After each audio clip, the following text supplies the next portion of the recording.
ఇప్పుడిప్పుడు అని ఎదురు చూస్తున్నటువంటి జూబ్లీహిల్స్ బైపోల్ ఎన్నిక తేదీ ఆల్రెడీ ప్రకటించేశారు కేంద్ర election commissioner Gyanesh Kumar. November 11న జూబ్లీహిల్స్ బైపోల్ ఎన్నిక జరగబోతోంది. ఆ రోజే పోలింగ్ జరగబోతోంది. నవంబర్ 14న ఈ యొక్క కౌంటింగ్ అయితే జరగబోతుంది. ఫలితాలు కూడా ఆ రోజే విడుదలయ్యే అవకాశాలు చాలా స్పష్టంగా కనిపిస్తున్నాయి. ఏదేమైనా సరే జూబ్లీహిల్స్ బైపోల్కి సంబంధించి ఎన్నికల తేదీ ప్రకటించడం అనేది సిఈసి తన వంతు బాధ్యత తాను నిర్వర్తించింది. కాకపోతే ఇక్కడ అభ్యర్థులు ఎవరనేది ఒక బీఆర్ఎస్ తప్పితే మిగతా పార్టీల అభ్యర్థులు ఎవరనేది మాత్రం ఇంకా తేలలేదు.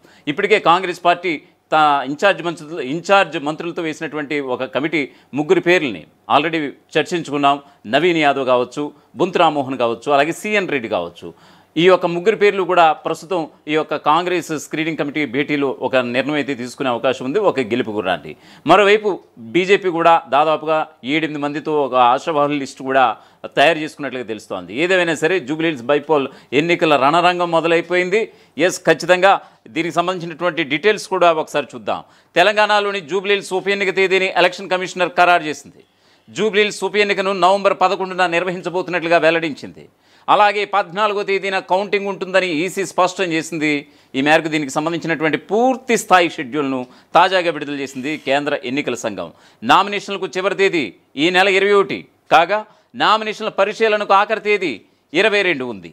విత్డ్రా చేసుకోవడానికి అంటే నామినేషన్లను ఉపసంహరణ చేసుకోవడానికి అక్టోబర్ 24 చివరి తేదీగా నిర్ణయించారు కేంద్ర ఎలక్షన్ కమిషనర్. తాజాగా బీహార్ ఎన్నికల వివరాలను కూడా విడుదల చేసింది సిఈసి. ఈ క్రమంలో జూబ్లీహిల్స్ ఉప ఎన్నిక షెడ్యూల్ని సైతం తాజాగా విడుదల చేసింది. మొత్తానికి మొదటి నుంచి అనుకున్నదే బీహార్ ఎన్నికలతో పాటు తెలంగాణ బైపోల్ కూడా జరగబోతుంది అనేటువంటి వార్తలు కూడా మొదటి నుంచి మనం వింటూ వస్తూ ఉన్నాం. సో ఈ క్రమంలో ఏదైతే ఆ వార్తలు ఉన్నాయో ఆ వార్తలన్నీ కూడా అప్పుడు నిజాలైనటువంటి పరిస్థితి అయితే కనిపిస్తోంది. సాక్షాత్తు కేంద్ర ఎన్నికల కమిషనర్గా ఉన్నటువంటి జ్ఞానేష్ కుమార్ ఇప్పుడు బీహార్ ఎన్నికలతో పాటే ఈ యొక్క జూబ్లీహిల్స్ బైపోల్ కూడా జరగబోతున్నట్లుగా కూడా సాక్షాత్తు ఒక గంట క్రితం ఆయన ప్రెస్ మీట్ పెట్టి మరి ఆయన పూర్తి స్థాయి షెడ్యూల్ను జూబ్లీహిల్స్ షెడ్యూల్ను సైతం విడుదల చేసినటువంటి పరిస్థితి కూడా కనిపిస్తోంది. ఇక తెలంగాణలో జూబ్లీహిల్స్ ఉప ఎన్నిక పూర్తి స్థాయి షెడ్యూల్ను కేంద్ర ఎన్నికల సంఘం విడుదల చేసింది. నవంబర్ 11న పోలింగ్, అలాగే నవంబర్ 14న ఓట్ల లెక్కింపు. ప్రస్తుతం జూబ్లీహిల్స్ పరిధిలో 3,92,669 మంది ఓటర్లు ఉన్నట్టుగా ఓటర్ల గణాంకాల జాబితా కూడా తేటతెల్లం చేస్తోంది. ఇక అక్టోబర్ 13 నుంచే నామినేషన్లు ప్రారంభం కాబోతున్నాయి. ఇక నామినేషన్లకు తుది గడువు అక్టోబర్ 21గా నిర్ణయించారు. నామినేషన్ల పరిశీలన అక్టోబర్ 22వ తేదీ కాగా నామినేషన్ల ఉపసంహరణకు చివరి తేదీ అక్టోబర్ 24అని ప్రకటించారు సెంట్రల్ ఎలక్షన్ కమిషనర్. తాజాగా బీహార్ ఎన్నికల షెడ్యూల్ ప్రకటించినటువంటి ఈసీ వివిధ రాష్ట్రాల్లో ఖాళీగా ఉన్నటువంటి శాసనసభ స్థానాలకు సంబంధించినటువంటి ఉప ఎన్నికల షెడ్యూల్స్ను కూడా విడుదల చేసింది. ఈ క్రమంలోనే జూబ్లీహిల్స్ బైపోల్ షెడ్యూల్ కూడా విడుదల చేశారు జ్ఞానేష్ కుమార్. ఇక జూబ్లీహిల్స్ అభ్యర్థిపై కాంగ్రెస్ కసరత్తు కూడా చేపట్టింది. సర్వే ఆధారంగా 3 అభ్యర్థులను షార్ట్ లిస్ట్ చేశారు ఇన్ఛార్జ్ మంత్రులు. ఢిల్లీలో ఇవాళ జరిగినటువంటి స్క్రీనింగ్ కమిటీకి ఈ సమాచారం పంపబోతోంది పీసీసీ. అలాగే నవీన్ యాదవ్, బొంతు రామ్మోహన్, సిఎన్ రెడ్డి పేర్లు ఫైనల్ చేసినట్లుగా ప్రచారం కూడా జరుగుతోంది. త్వరలోనే మరికొన్ని గంటల్లోనే దీనికి సంబంధించి ఒక క్లారిటీ కూడా ఢిల్లీ నుంచి గల్లీలో ఉన్నటువంటి టీపీసీసీ నేతలకి ఒక ఖచ్చితమైనటువంటి సమాచారం అయితే అందబోతుంది అనే విధంగా మనకి తేటతెల్లం అవుతుంది. ఇక జూబ్లీహిల్స్ ఎమ్మెల్యే మాగంటి గోపీనాథ్ మరణంతో ఈ ఉప ఎన్నిక తలెత్తినటువంటి విషయం తెలిసిందే. ఇప్పటికే కారు గుర్తుపై మాగంటి గోపీనాథ్ భార్య మాగంటి సునీత బరిలోకి దిగబోతున్నారు. సాక్షాత్తు కేసీఆర్ ప్రకటించేశారు ఆమె అభ్యర్థిత్వాన్ని. సో బీఆర్ఎస్ తరఫున మహిళా అభ్యర్థి మాగంటి సునీత పోటీలో ఉన్నారు. ఇటీవల బీఆర్ఎస్ పార్టీ కూడా ప్రకటించింది, దీన్ని అధికారికంగా ధృవీకరించింది. ఇక బీజేపీ నుంచి 4 ఆశావహులు, వాళ్ళ పేర్లు కూడా చెప్తాను వినండి. దీపక్ రెడ్డి, కీర్తిరెడ్డి, ఆకుల విజయ, వీరపనేని పద్మ ఉన్నట్లుగా సమాచారం అందుతోంది. ఈ 4గురిని కూడా షార్ట్ లిస్ట్ చేసినట్లుగా బీజేపీ వర్గాల నుంచి మనకు అందుతున్నటువంటి సమాచారం.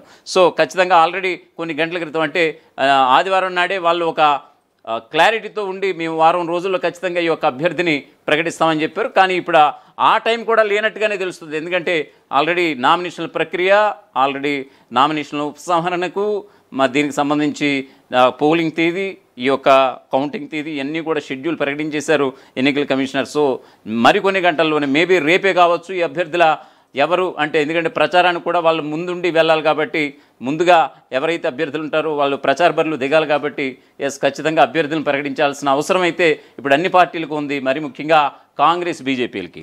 ఇక హైదరాబాద్ జూబ్లీహిల్స్ ఉప ఎన్నిక అభ్యర్థిగా మాగంటి సునీతను ప్రకటించినటువంటి బీఆర్ఎస్ ముందు వరుసలో ఉంది.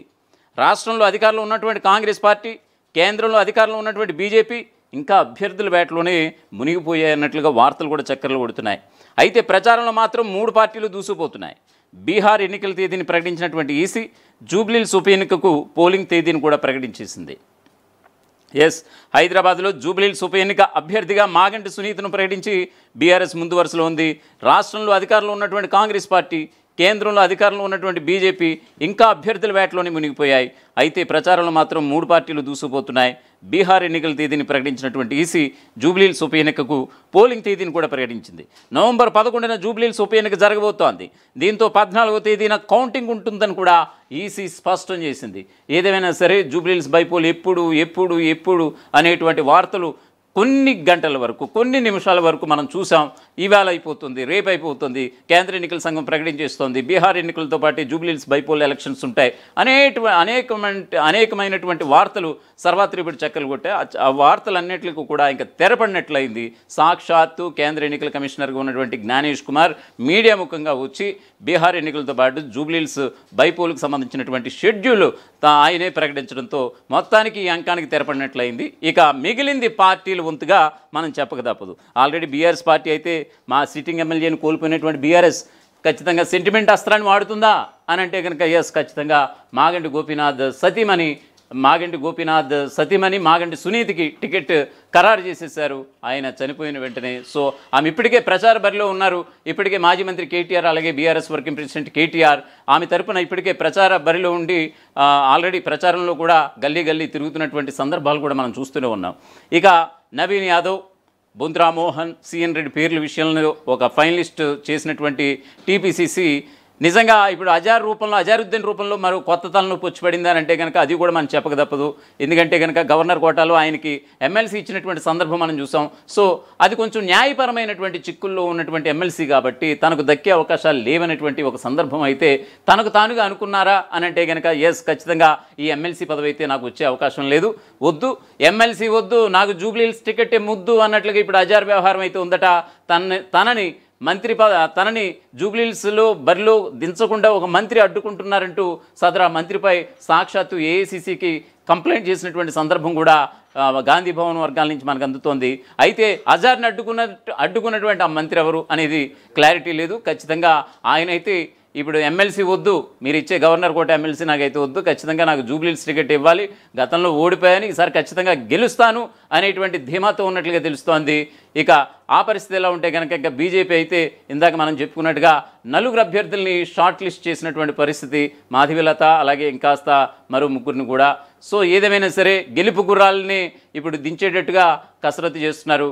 మరోవైపు ఇక్కడ విషయం చూసుకోవాలంటే కనుక రేవంత్ రెడ్డి అధికారంలోకి వచ్చిన తర్వాత ఇక్కడ జరిగినటువంటి తెలంగాణ బైపోల్ విషయానికి వస్తే కనుక 2023 కొత్త ప్రభుత్వం ఏర్పడింది రేవంత్ ఆధ్వర్యంలో. దాని తర్వాత జరిగినటువంటి ఈ కంటోన్మెంట్ బైపోల్ ఎవరైతే ఉన్నారో అక్కడ చనిపోయారు సిట్టింగ్ ఎమ్మెల్యే బీఆర్ఎస్ అభ్యర్థి. చనిపోయిన తర్వాత అక్కడ ఆల్రెడీ బైపోల్ జరిగిన తర్వాత అక్కడ ఒక స్థానాన్ని కాంగ్రెస్ పార్టీ కైవసం చేసుకున్నటువంటి సందర్భం మనం చూసాం. మళ్ళీ ఇప్పుడు అంటే జీహెచ్ఎంసీ పరిధిలో ఖచ్చితంగా తన ఎమ్మెల్యేల సంఖ్యని పెంచుకునే విధంగా ఇప్పుడు కాంగ్రెస్ అయితే అడుగులు వేస్తోంది. సో ఇక్కడ మరి ముఖ్యంగా అధికార పార్టీ మరొక వైపు స్థానిక సంస్థల ఎన్నికల్లో కావచ్చు, ఇక ముందైనా కావచ్చు, ఇది ఒక రెఫరెండంగా భావిస్తోంది. ఒకవైపు స్థానిక సంస్థల ఎన్నికల్లో గెలుపు సాధించాలి, మరోవైపు జూబ్లీహిల్స్ ఎన్నికల్లో కూడా గెలుపు సాధించి ఖచ్చితంగా తమ ప్రభుత్వ పనితీరు గ్రాఫ్ ఎక్కడ కూడా పడిపోలేదు. ఖచ్చితంగా నెక్స్ట్ ఎలక్షన్స్కి ఆయన ఆల్రెడీ చెప్పారు, నేనే 2 దఫాలుగా 10 ఏళ్ల పాటు ముఖ్యమంత్రిగా ఉంటానన్న మాటలైతే మనం చూసాం. దాని తర్వాత కోమటిరెడ్డి రాజగోపాల్ రెడ్డి రివర్స్ అటాక్ కూడా మనకు తెలిసిందే. సో ఆయనంతా ధీమాగా ఉన్నారు. ఖచ్చితంగా ఆయన ధీమా ఇంకాస్త బలంగా ఉండాలంటే కనుక ఆయనైతే ఖచ్చితంగా మంచి దృక్పథంతో ఉన్నట్లుగా తెలుస్తోంది. ఖచ్చితంగా జూబ్లీహిల్స్ బైపోల్లో కాంగ్రెస్ జెండా ఎగరాలి అనే విధంగా. సో మరొక వైపు ఇక్కడ బీఆర్ఎస్ కూడా మరొక వైపు ఇక్కడ ఇంకో విషయం మనం చూసుకోవాలనుకుంటే కనుక దీనికి సంబంధించి జూబ్లీహిల్స్ బైపోల్కి సంబంధించినటువంటి కేంద్ర ఎన్నికల కమిషనర్గా ఉన్నటువంటి జ్ఞానేష్ కుమార్ అసలు ఈ యొక్క షెడ్యూల్ గురించి ఏమన్నారో ఆయన మాటలో ఒకసారి విందాం. बिहार के आम चुनावों के साथ साथ 8 बाई इलेक्शंस भी होंगे. जम्मू कश्मीर के 2, बडगांव और नगरोटा, राजस्थान के अंता, झारखंड की घाटशिला, तेलंगाना जुबली हिल्स, पंजाब में तरन तारन, मिजोरम में दंपा, ओडिशा में नौपदा।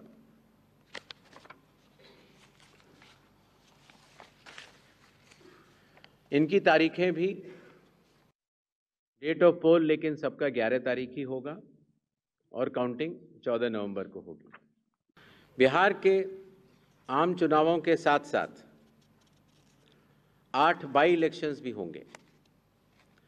जम्मू कश्मीर के 2, बडगांव और नगरोटा, राजस्थान के अंता, झारखंड की घाटशिला, तेलंगाना जुबली हिल्स, पंजाब में तरन तारन, मिजोरम में दंपा, ओडिशा में नौपदा।